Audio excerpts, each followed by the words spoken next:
Hi AppSec engineers. In this video, I'm going to be doing a security exploration of AWS verified permissions.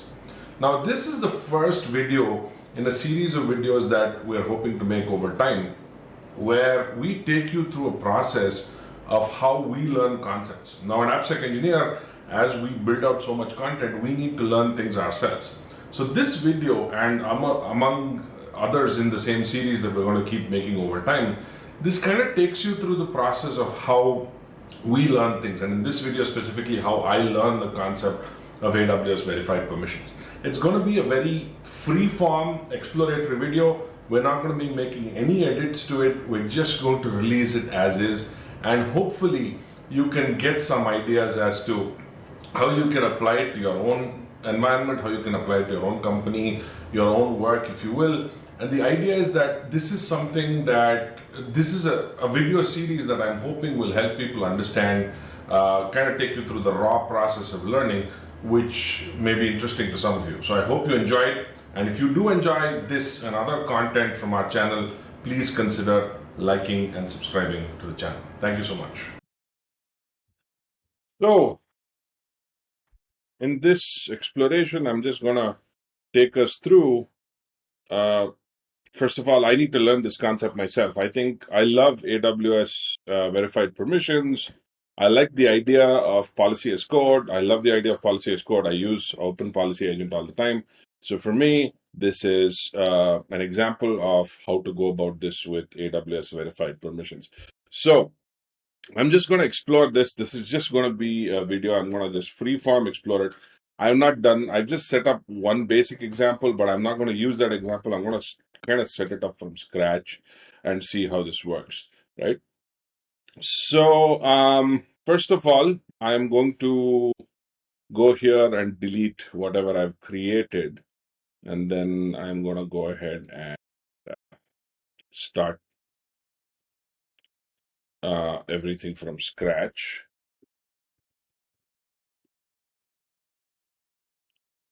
And we will also set up another, we'll start completely afresh. I'm not going to assume anything.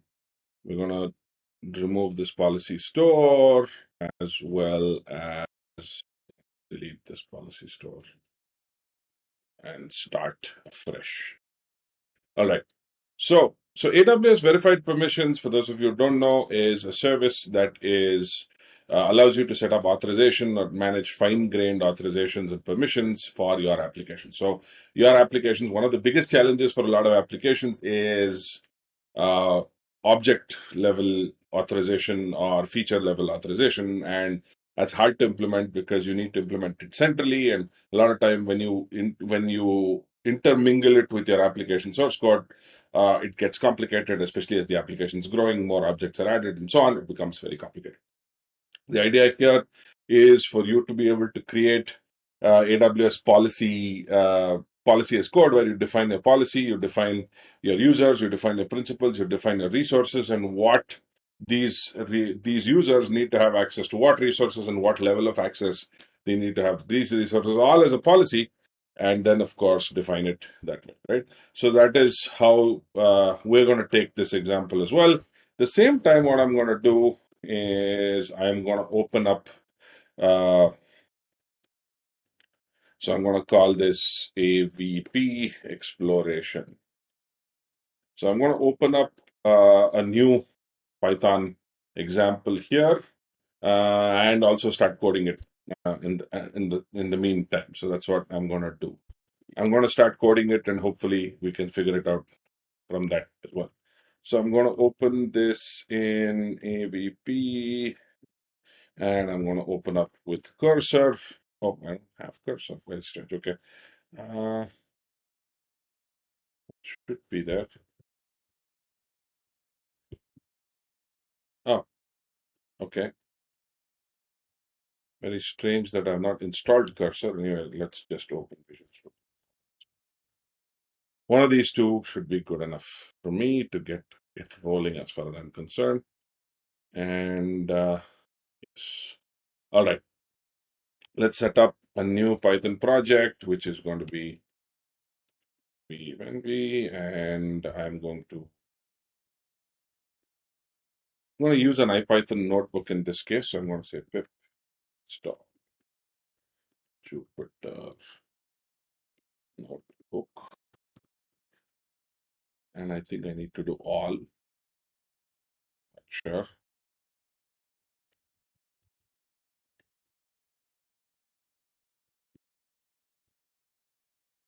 Oh, maybe it's not required. This is the problem. Not sure which Jupyter notebook. Pip. Yeah. Oh, Jupyter Lab. Okay. It's been a while since I used this. Oh, I've been using this for a lot of different AI projects. Installed. It comes. I use my laptop and I switch between this and my laptop. So anyway, so we're going to explore this in the form of a notebook, and we're going to write some code as a notebook. So we're going to see how that works. And I'll also check whether I'm using the right AWS account. I think I should be using my research account, the one I use for research, which is this, yes, it's fine. So we're good. All set. And I'm going to do here verified permissions dot ipynb. What I'm going to do. And I'm also going to install Auto3, which is our library for AWS to interact with AWS. Right? All right. So let's first go ahead and create the resources. I'm not going to use Terraform, anything like that. I'm just going to create the resources right here. So for this to work, so the way verified permissions work is that you have your resources, which is your API resources or your applications resources. You can define user types, which is your different types of users, different types of, your the user definitions, and you can define policies, and you can start setting up policies and then enforcing based on those policies. So it's pretty straightforward. There is nothing fancy here. You're just basically managing these resources. You're setting resource types, which are API resources. You're having users, you have policies, and you're basically providing those policies and then enforcing those policies. That's basically what you're doing. And of course, you have multiple types of things you can do. You obviously have policy record updates. You can do logging. You can do access authorization and so on. That's basically what's going to happen. So first, let's go set up a user pool in Cognito. I'm just going to set up a user pool with my, I thought I'd ask for the name first. Anyway, that's fine. So let's set up a user pool that only has an email for the sign-in. So we're going to have this. We're just going to use the default options. We're going to set no MFA. Again, remember, if you want MFA, this is probably not the best. But again, remember, I'm just setting this up as part of an example project. I'm not doing anything fancy here. Self-registration, all of this is fine. We're just having an email. We're not using anything. We're just going to send email with Cognito. We're not going to be sending any emails anyway. We're going to call this Abhay Deadpool. Then we're going to do this. We're going to say public client. We're going to set up an application client. Don't generate a client secret. That's all fine. No problem. So let's go ahead and set this up. So we need to create a user pool. You can also get your identity from somewhere else. It doesn't always have to be Cognito for verified permissions to work, but it's super tight with Cognito. So I'm just going to use Cognito. With other things, you can just pass an attribute and get based on that attribute. So it's pretty straightforward. So I've created a user pool. This is our identity provider, right? This is our example identity provider. You can create your users, you can create your groups, you can create whatever you want here. You can create all of this stuff. Now let's go ahead and also go to Amazon verified permissions and start creating our first policy store. So I'm going to use the Abhay app policy. Just going to call it Abhay app policy. You can call it whatever you want. Now once you create, so the policy store is like a database or a database collection of all your different policy statements and enforcement statements and policy definitions and user definitions and all of that stuff. Resource definitions, policy definitions, user definitions, all of that stuff is in here.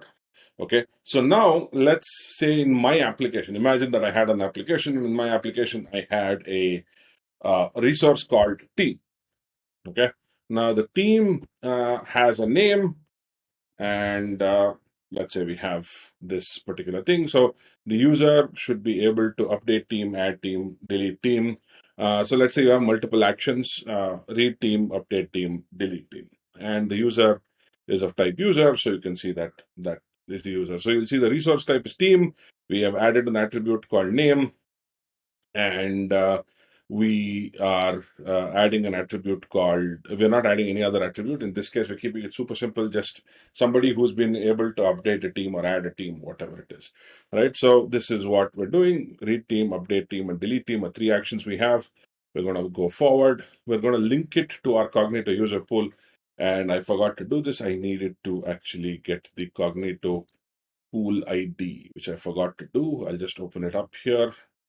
This Cognito pool ID is something I need to link this with. So, which means that now the policy as code definitions are tied to this user team, right? So it's tied to this, to this user pool. This Cognito user pool is tied to this verified permissions, and this type of resource and this policy definition is going to be essentially loaded here. So client application validation. So you can actually add additional validation. So you can check whether the audience. So remember, we are validating the ID token, right? Now we're validating the ID token, and the client ID access token is validated against the same list. So this adds another level of protection by validating the odd field in the ID token against a list of allowed client applications. So you can actually do pretty fine-grained stuff. So you can say that only from if the token is coming from this application. So obviously our identity provider talks to 50 different applications or whatever, and you can say that only when the validate only if the client application is this, right, with specific client application IDs, and that is what you can validate. This is pretty cool. This is nice simply because I don't have to now, because in different cases you might have different applications that have different types of validation requirements. Some may just allow login and do nothing else or whatever it is, but in some cases you're actually validating permissions. So you can say you can add an additional level of validation. I am not doing this because I don't particularly care about adding the client ID, but in this case you can do that. Now, this is important. So remember, principal ID. So the tokens issued for the connected user pool will be mapped to a principal ID in the format user pool ID and subject, right? So this is the subject in your application check authorization. So you can add principal attributes. You can say that all of these things will be checked in your ID token. The subject is what will be checked. I'm just going to check the subject. I'm not going to validate anything else particularly, right? So now I'm going to talk about, you can give it a policy description. Now you can say that this user has access to do what against this particular policy. So let's say Abhay admin has the ability to access the developers team. So let's say we create, so in your application, let's say you create a team called developers, right? And you are able to do read and update, but you're not able to delete.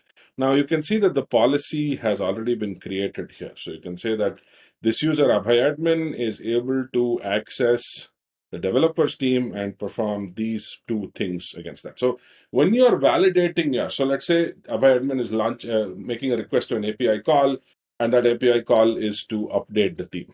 And when they try and update the team, it'll check the policy. And if there is a policy like this already, then cool. Otherwise, no.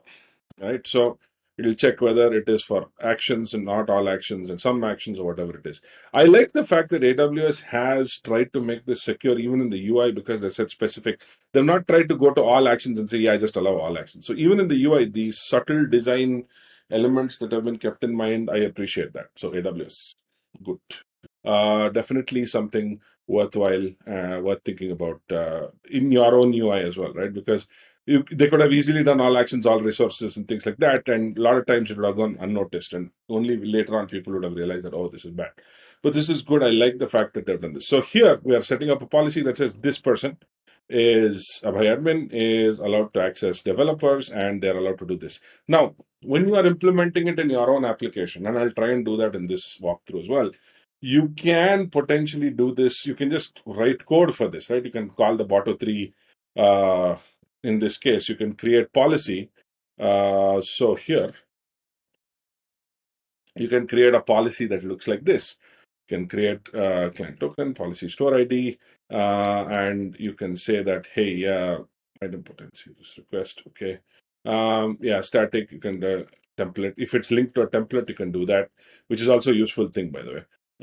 Else, you can provide a static definition and you can see that this can be done entirely through the code. So you don't have to do this like the way I'm doing it. You can do it through the code and actually get that done a lot more easily. So even at runtime, when a new team is created and a new user is created and the user is mapped by some super admin as this team admin, then this can be loaded like a database. This can be pushed into the database of policies. So you can actually have this. It's pretty cool that you can entirely manage this through code. So let's try and do this a little bit later. But anyway, we have this. So we now created the policy store. We have created the policy store. We've created the identity stores. We've created the schema. We've created access policy. We've started to go with all of this stuff. So now this is pretty nice because you have the policy and you can test the policy. So let's say I have a policy where I'm saying the principal taking action is Abhay and the team that he's taking action. So let's say I have Abhay admin and the team he's taking action against is developers, and the action he's taking is delete team. Let's see whether this works. And it says, no, there's no policy that has been satisfied. So there is also a JSON mode. So this is pretty nice. So you can also get the JSON mode here. You have the visual mode, which I'm using. You can add additional things if you want associated with this. When you start creating more complicated policy definitions, you can do that. But if Abhay admin is creating developers and is able to read the developers, is this allowed? It should be, and it is. Yes, absolutely. Satisfies the policy. So you can actually see a bunch of policies that have been created here. So you can do that. So you'll see that the policy definitions here, just like you can retrieve from a database, so you can create n number of policies at runtime, or you can create static policies. So let's say your application is not all that, it's not going to suddenly change too much. So the static policies may be something that you need. You don't need more dynamic than that, then that's also fine. But let's say you need dynamic, you can just use the AWS API and start creating policies and so on. The other thing that I like and I found pretty cool is the policy template. Now, the policy template is kind of nice because this is, so it allows you to do all of these things. You can just templatize a policy and you can link it to a template ID and you can pass the principal and resource and you can give the action. So this is kind of nice because I don't have to pass the entire policy definition every single time. So let's say I know that whenever an admin is created and that admin is linked to a team, this policy needs to be created. I can use a policy template. So I can say, let's call this, let's close this down. So in this case, let's actually look at the policy and let's see how the policy is, or let's see how the policy looks. So you'll see that this is the policy. I'm just going to copy this and policy dot txt. This is fine. I don't need policy contents. So this is the Cedar language that Amazon has, which allows you to do all of this, define all of this. This is kind of similar to a lot of other policy as code tools that I've seen, Opal, even with OPA to a certain extent, or Opal, or the multiple variants of that have come out. So all of this kind of has a very similar approach. So now let's actually go ahead and set up a policy template for this, right? So we'll call this principal is equal to principal action in. So clearly there is no need for I think the action can be hard coded because every time you create a team admin, the action is pretty straightforward. So let's go ahead and actually do this, right? So we want the same thing. So we want to retain the action. The resource is something that we want to principal use principal as placeholders in this template. So that is what we're doing actually, which is pretty nice. So we're essentially passing the placeholders and we're saying that the resource and the principal are the ones that keep changing. Everything else remains the same. So with this, I think we can, there's something else, when true. Do we need to do that? Not exactly sure what when true does. I think you can add additional attributes. So it's probably that. Let's add that. Yeah, I guess that's what it is. When you can add maybe time-based constraints and all those things. Guessing that that's what you can do. Okay, so I'm just going to create when true, but this is the policy template that we have. So we have a template ID, and if you open the template ID, you'll see that this is a policy template. Abhay app policy action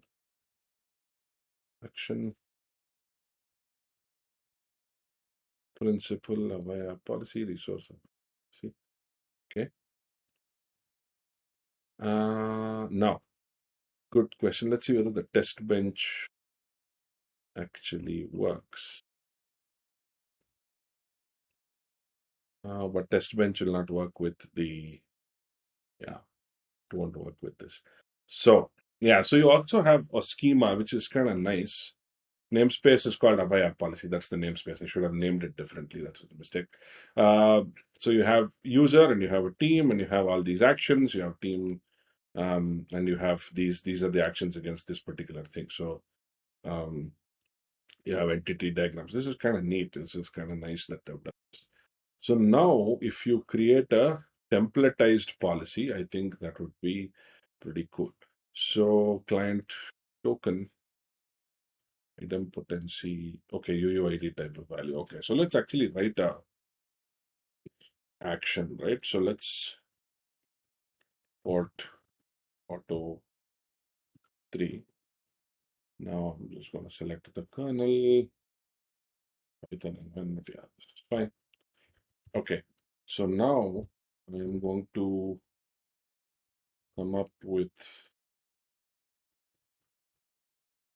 yeah, so I need this client, verified permissions client.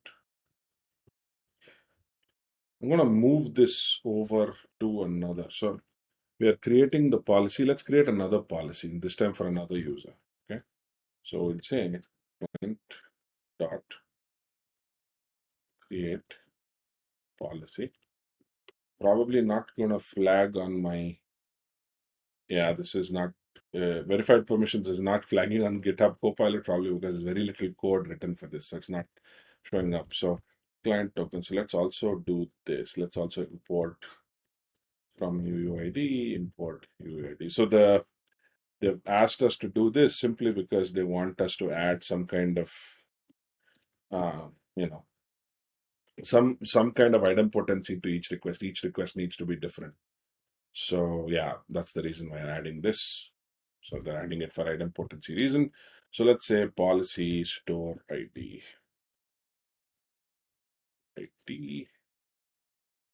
And this is something, let's get the policy store from somewhere. Policy store, copied. And finally, let's actually define this. We can define a template linked and we don't need to define a static one. Remember, we don't need to define a static one simply because we already have a policy template that we've created. So static one is not necessary. If we were to create, so let's see whether that works actually. That's my thought. I'm assuming that will work. Okay, so let's create the definition. And here I'm going to call it template linked. I'm going to ignore the static one because we're not creating a static policy. We're just using a template linked policy. And policy template ID is what we need to obviously refer to that template, and that's something we need from here as well. I'm going to take that and we don't need all this stuff. This is GitHub Copilot is actually messing me up today. Principal, obviously entity type, entity ID, okay, resource, okay, entity type and entity ID. Okay, now let's actually go into policy and see what that is. Create a static policy. Create a template linked policy. Also, let's see whether something we can create here. Okay, policy. Okay, so policy template. I just want to go into I just want to create a static policy and apply what that is. I need to understand what that is. Specific principal, entity type, Abhay policy, entity. Okay. So entity type is that. Got it. Entity type is the user definition. So that would essentially be this guy, this definition. Abhay policy, policy, user, and entity ID. Entity ID, or is it something else? Entity ID? Yeah, okay. Entity ID is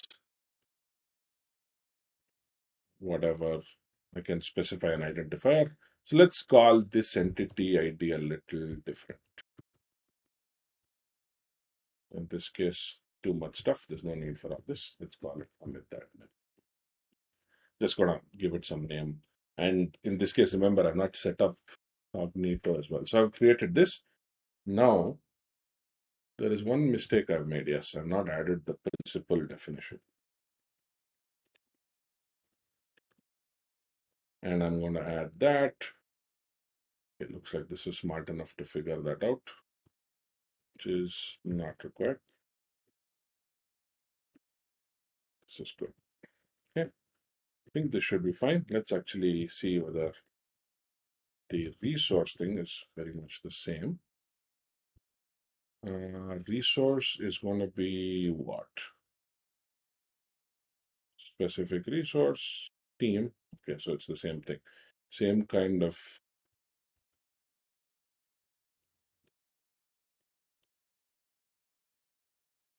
So this is going to be team and will be accountants. Let's call this team accountants.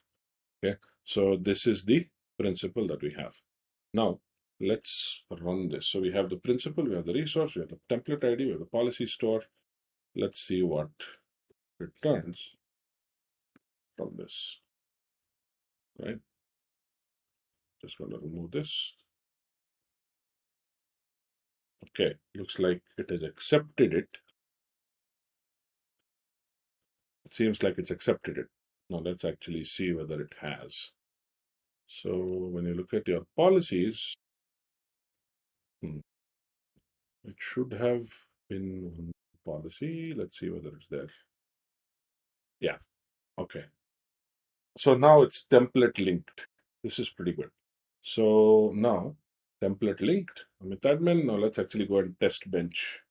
So we'll say with admin, can Amit admin read team on accountants, right? And yes, so it works. So our policy, clearly we know how to create policies. So it's pretty simple creating the policies, as you can see, because you can just use a template ID. So all you have to do is really, the template ID thing is very nice because it kind of gives you the ability to not have to redefine the whole thing again and again and again. So you're always going to create 3 or 4 or maybe whatever, X number of templates or X number of roles. It's not going to change all that much. So it's pretty interesting that you can do this. It's pretty cool. And we have been successfully been able to create a template through code or a policy based on a template through the code. So our next challenge is going to be how are we going to actually validate this? That is going to be the most important one to see how that works.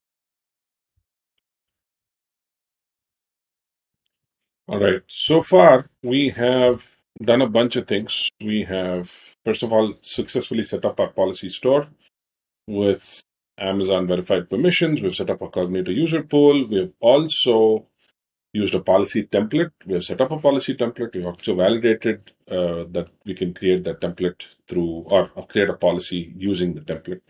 And we also verified that the template works because we've used the test bench and seen that it works. Now, the ultimate test of this is really about using a Cognito user pool and adding a user. Let's create a user and uh, we are going to try and see if we can get that user to authenticate, get an ID token for that user, and then use that ID token and authorize based on Cognito. So I'm going to say Abhay at test.com, not sending an email invitation, mark email address is verified. I'm just going to mark as verified. So uh, temporary password, test at 12 test. Okay, so we're just creating a password. I don't want to set my, I think I can set my password. So this essentially means that the temporary password will be sent to the user, show password, test134. Okay, I'm going to create this user. I'm not going to show the password. I'm not going to, will be sent to their user. We don't want to send an invite. We don't want to send, generate the password. I don't want to do that. I just want to set a password. So let's see whether this works. So I will want to remove the force password change if I can. Let's see if I can change that.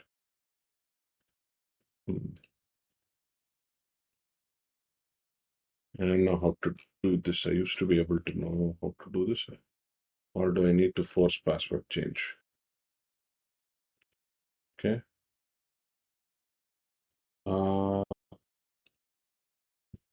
Right.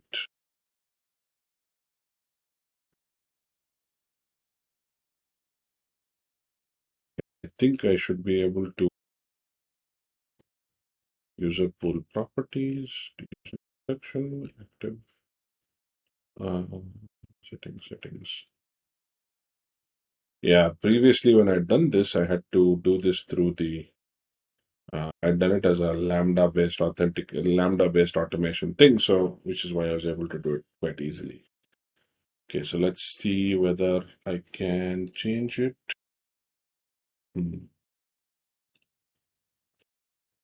Whether I can make a settings change somewhere in this sign-in experience.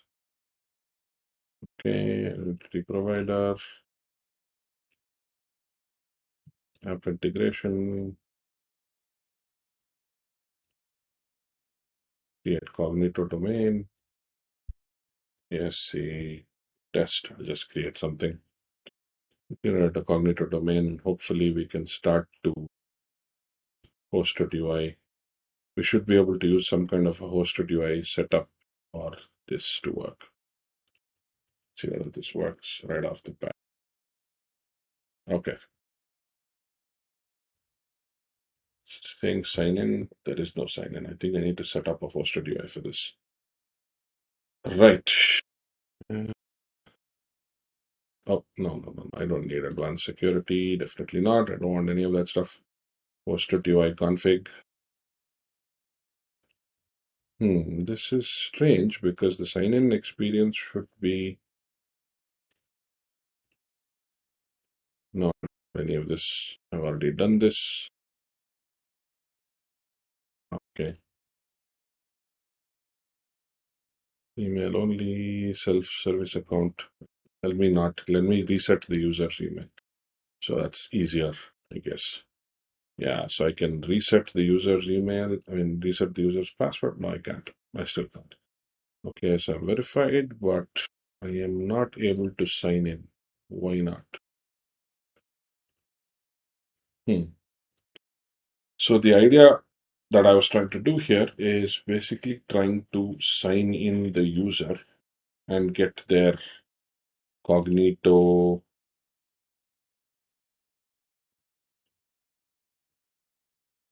Okay, this is so their sign up experience. The app integration should have been working. So I was hoping that this would work. The hosted UI configuration, so on, should have worked as well. Let me see if open up another browser. No way, it's not rendering here, maybe.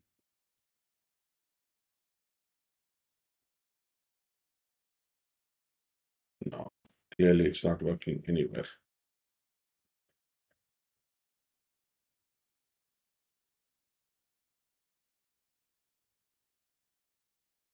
I really didn't want this to happen. I didn't want the force change password to happen. Not user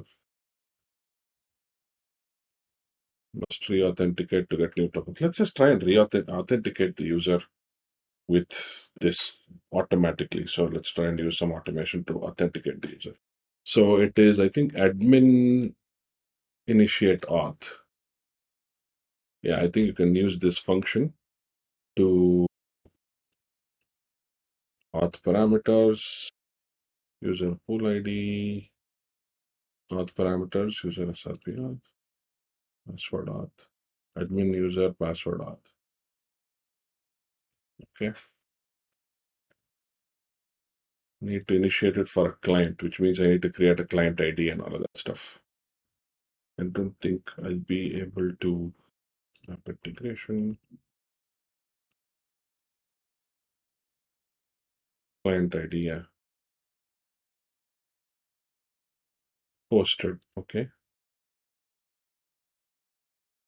Okay, hosted ID. Oh, I have to set up all of this obviously for OIDC to work. I didn't really want to use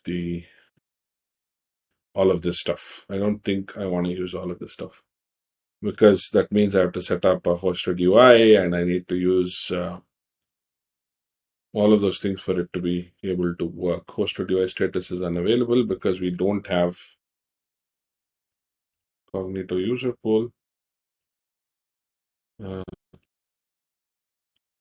Just say authorization code grant an optional ID token directly or implicit grant. OIDC scopes, open ID, that's fine. No, there's no custom scopes. Need to provide at least one callback URL.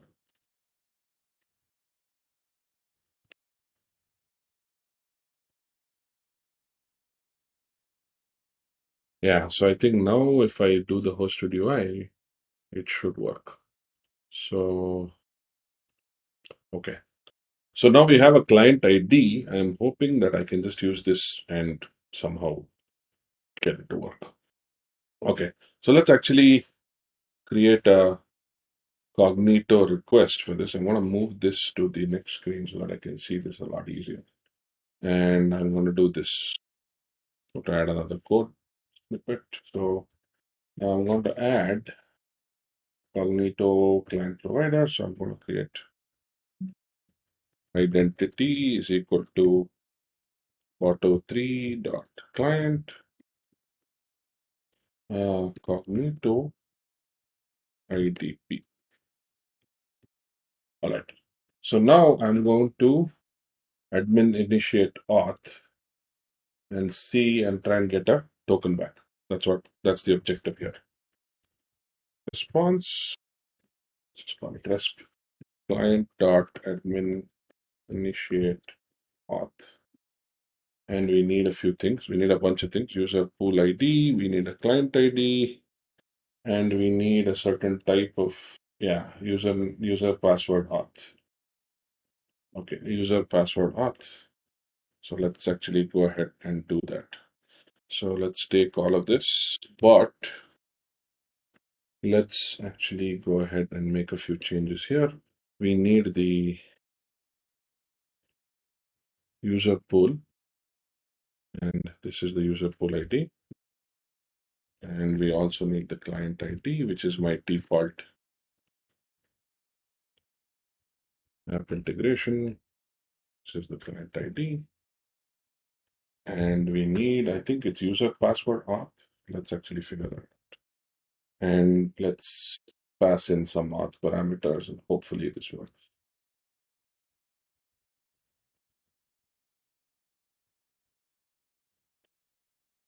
Okay, so auth is a test 2, 3, 4. Let's see whether this works. Oh, not client, it needs to be different. It's identity dot admin initiate auth. Okay. Invalid parameter exception, initiate auth method not supported. Okay. Can we just use the initiate auth? User pool ID, client ID, auth flow, yes, user password. Okay, wait, let's just do this. Admin user password auth. Have I given a username for the user? That's probably also a mistake. Let's see. Username is this.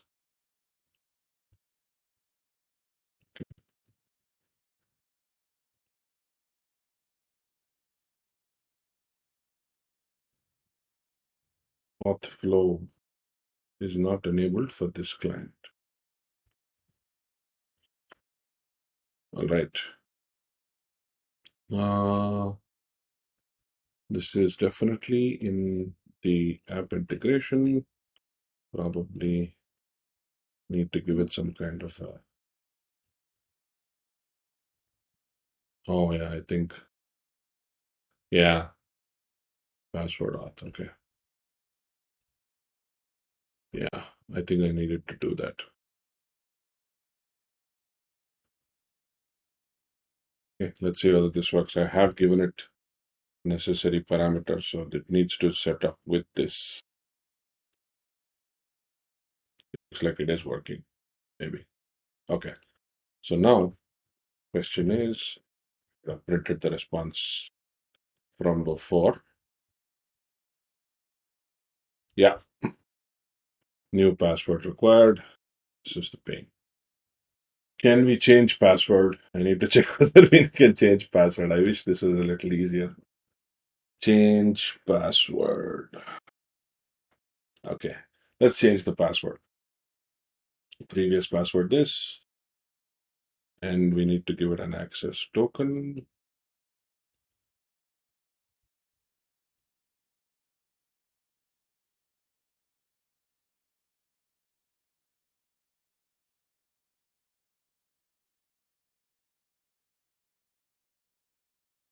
New password required. I thought it needed an access token for that. Actually, let's try and use the hosted UI to change the password.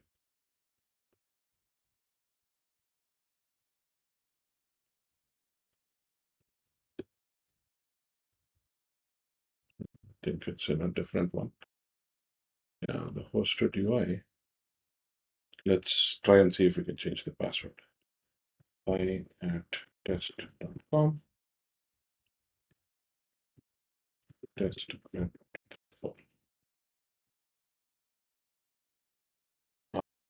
Looks like we can.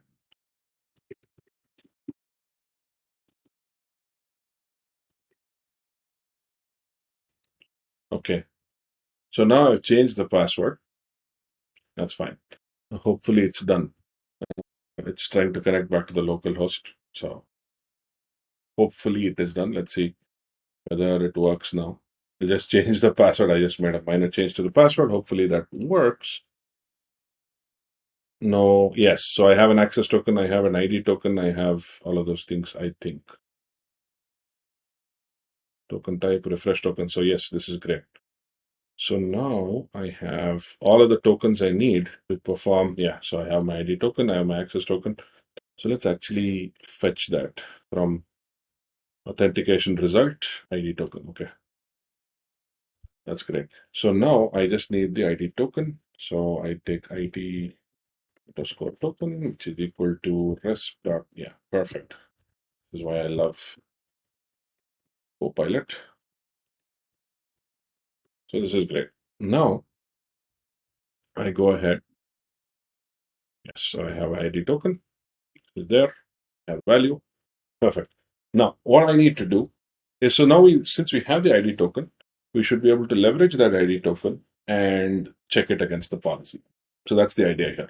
So the objective is within the API gateway, we should just be able to check the policy, use this as a way to validate policy. As soon as the user hits that API endpoint, check what action the user wants to do against the API, get the ID token, validate the ID token, do whatever need to do to check whether that ID token works.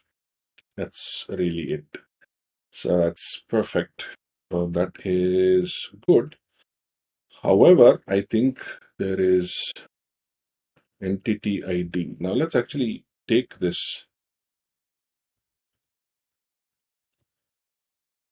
Yeah, I think I forgot one thing, which is setting the sub. I need to change the sub. I cannot update, so I need to change this policy.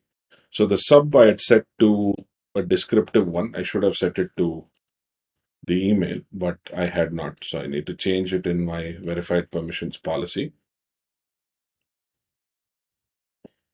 Edit the policy.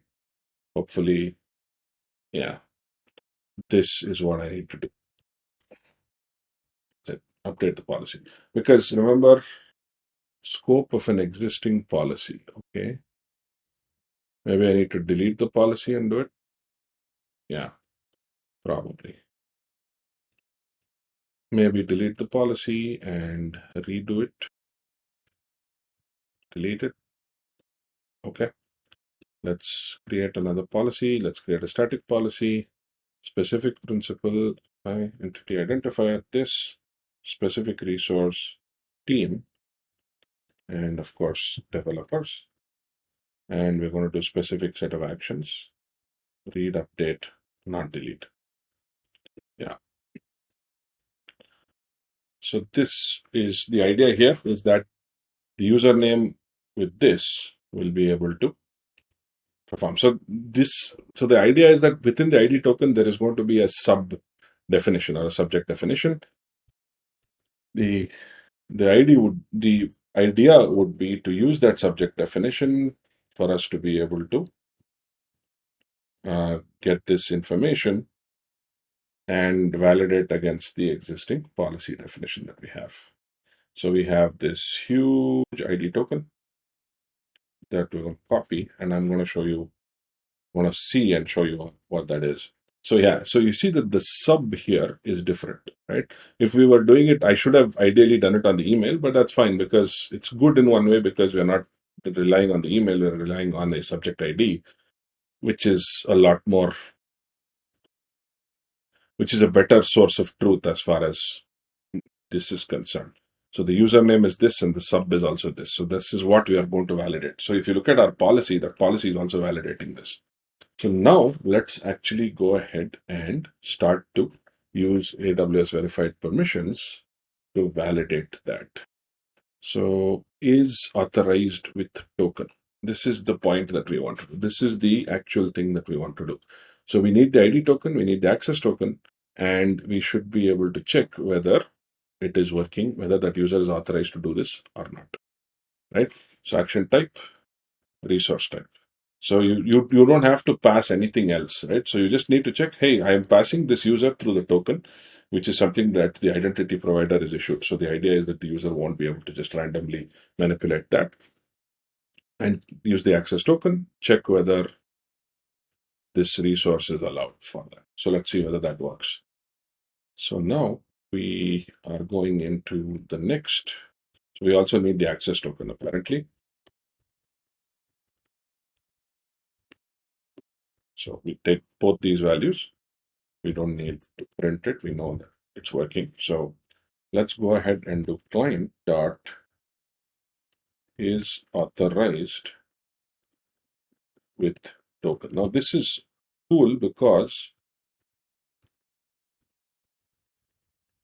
AuthZ-response. Let me call this AuthZ-response token policy store ID, which is something which is already here. Policy store ID is already here. Oh, this is marked down. No wonder there's no syntax highlighting. Remove this and one more. Okay, perfect. So now we have the policy store ID. We have the identity token, which is our ID token. We have the access token, which is access token. This is, I think, originally AWS is Java, so that is why the camel case. Now, yeah, this is the action definition that we need to validate. The action definition essentially is whatever we have here. So if you look at this action definition, let's see, yeah, this, let's say read team. So this would be the action definition. We read team. What does it say here? Action type, action ID. Okay. What is action ID? This is interesting. I'm not, maybe I missed seeing something called the action ID here. Specific set of actions. Read team, update team, specific resource, team, developers, specific principle.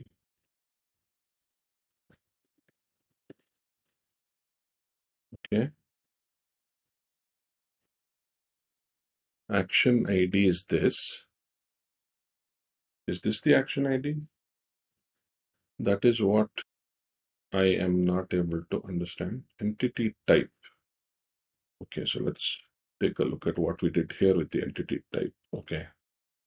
Entity type, action type.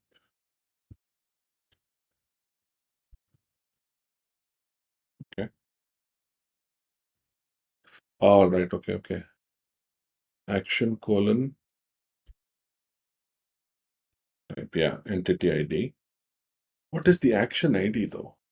I'm not able to understand the concept of an action ID.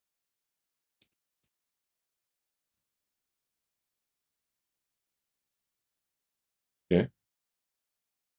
Read team. Okay. This is the,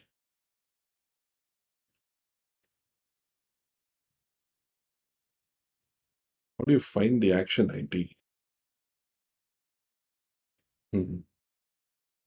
This is what is confusing me. What is the action type and what is the action ID?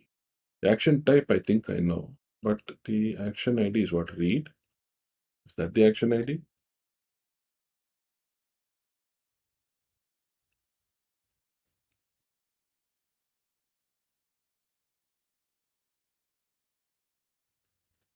Let's actually look at the documentation for what action ID is.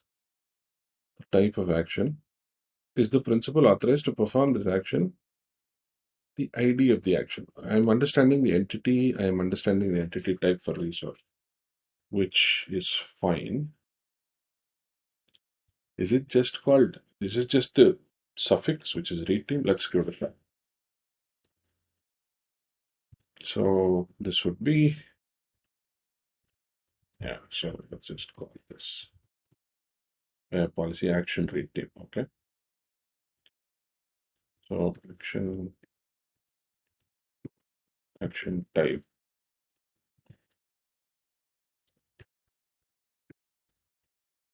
Okay.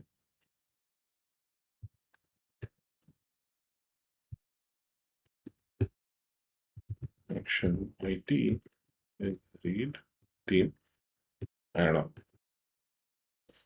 I am trying to I'm making this up as I go, so I'm not exactly sure. Resource, this is fine. Okay. Right. So this should be okay. The second one seems fine. I don't think that should be a problem. Resource, entity type, entity ID. I guess this is what it is. Now let's authenticate again. Make sure that we have a current ID token and access token. Validation exception, error occurred. One validation, action colon, action type. Okay. Now I've clearly made some mistake here with the action thing.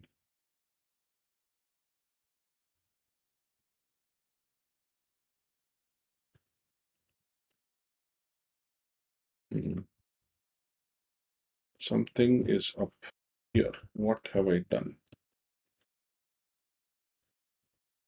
Now, is authorized to token. I think regular expression pattern, action colon. Okay.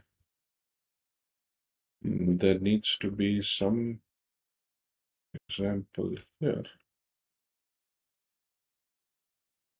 Yeah, this is the response syntax, but I'm not able to understand the action ID. That's the only thing that is action type, action ID. I'm making clearly there's an issue somewhere there.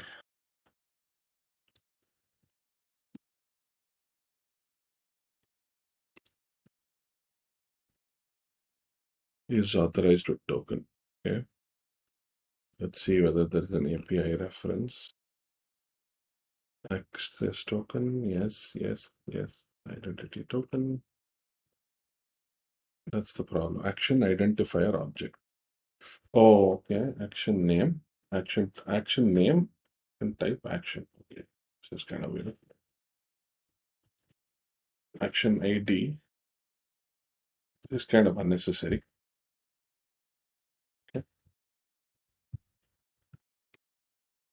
Yeah.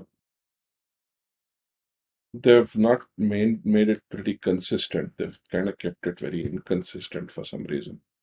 Everything else has that dual notation thing.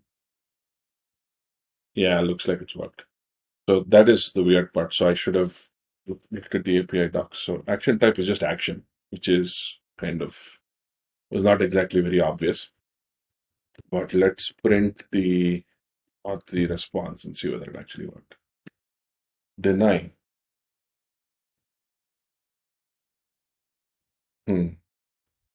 So there is a denial for this user's entity type, policy team, policy entity ID developers. This should have worked. Team. Or is this request different? I don't know. Maybe it is the same thing. No, the same thing. Same problem. Entity. Let's look at their. I'm not sure if it's an issue with the entity's definition object.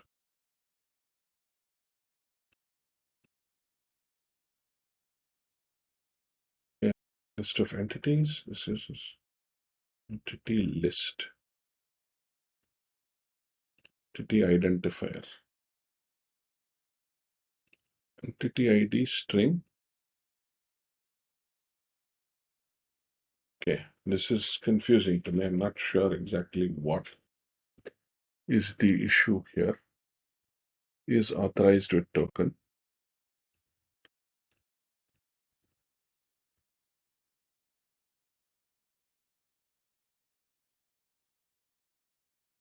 This is all. Problem is that this is a new service, so I'm unlikely to find too many examples for this. Let me actually see what I'm doing wrong, then get back. I finally figured out what was the issue with this particular example here. Now, the problem here was that the way we had set up the policy was wrong. The static policy was wrong. So what you have to do is you need to provide, when you're using Cognito, you need to provide the user pool ID and then piped with the user sub. So in this case, my policy should have been this, the user pool ID. So it needs to obviously query this user pool ID, and then I don't know why this is necessary because it is linked to that identity source. Seems like a little bit of an anti-pattern, but nevertheless. So this is the user pool ID followed by the sub, which is what it is. So now if I go ahead and log in with that as the user with the ID token, new access token, and now if I authenticate with that token, remember I'm not just using the ID and access token, it's giving me an allowed.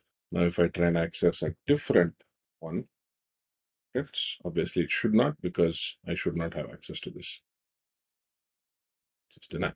So as expected, this is easy. So now it has become pretty straightforward. There are some API inconsistencies that I felt, but this was my initial exploration of verified permissions. I think it's quite nifty. It's quite easy to use, except for a few small things that I had clearly made a mistake with.